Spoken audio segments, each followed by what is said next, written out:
Some researchers say taking a small vacation from Facebook may help to reduce stress. A new study published in the Journal of Social Psychology looked at the link between Facebook usage and the stress hormone cortisol. It found that people who took a break from Facebook had lower levels of that hormone. Joining me now is Gleb Tsipursky. He's a behavioral scientist and the founder of the Pro-Truth Pledge. He joins me now from Columbus, Ohio. Gleb, welcome. Tell us more about this study and what researchers really were hoping to find out about something that so many people use every day. So Facebook has been shown often to correlate with depression. And so researchers were quite curious to find out what taking a break from Facebook would do. And the study was actually quite complex. It found that taking a break does decrease our level of the stress hormone cortisol, but it also decreases our life satisfaction, which is a surprising and unexpected finding. Which is interesting because that would suggest that the more stress we have, the happier we might be based on this finding, this study.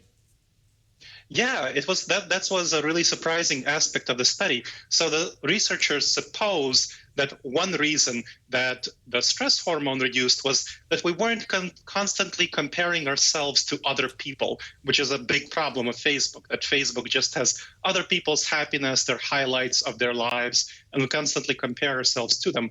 On the other hand, we feel disconnected from people. This Facebook now allows us the social connectedness that we come to expect. So being away from it decreases our social connectedness, and that's a problem. What was also interesting is that the researchers found that they took people off for about 5 days, right?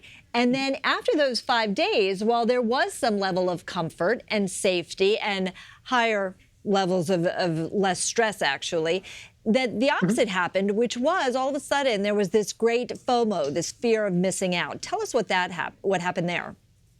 Sure. People are connected to others on Facebook. You have your 5,000 Facebook friends, and then you're afraid that you'll miss out on their lives and what's going on with them.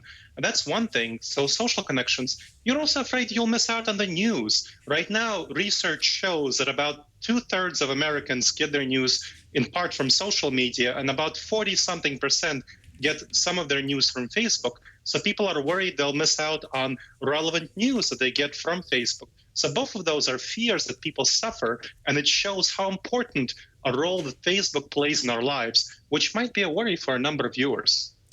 So with the hormone cortisol, which is directly affected to stress, what are some of the things on social media that do cause people to become more stressed out? One of the biggest things that causes people to become stressed out is flame wars, arguments. So we talked about people seeing news on their news feed. And of course, there's plenty of times when you share a news article and people start arguing about it.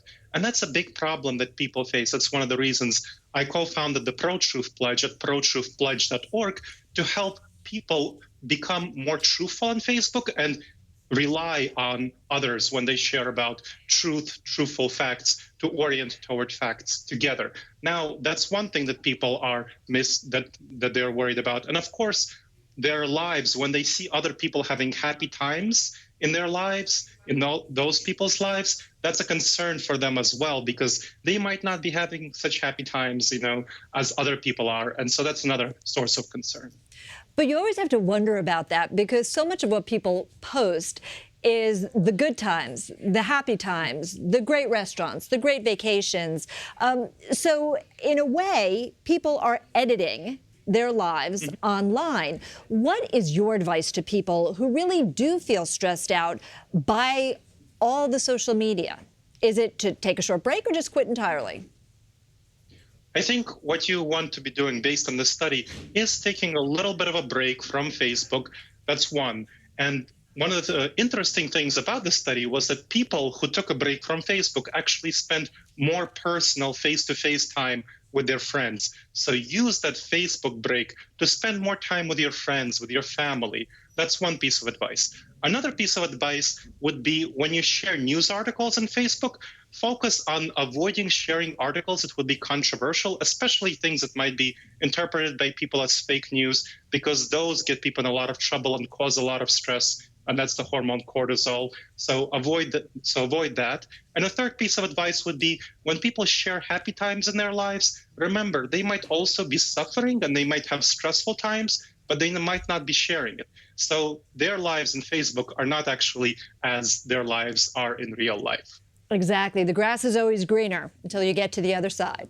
Gleb Tsipursky, thank you. We appreciate your joining us today. Thank you very much. I appreciate you having me on. Of course.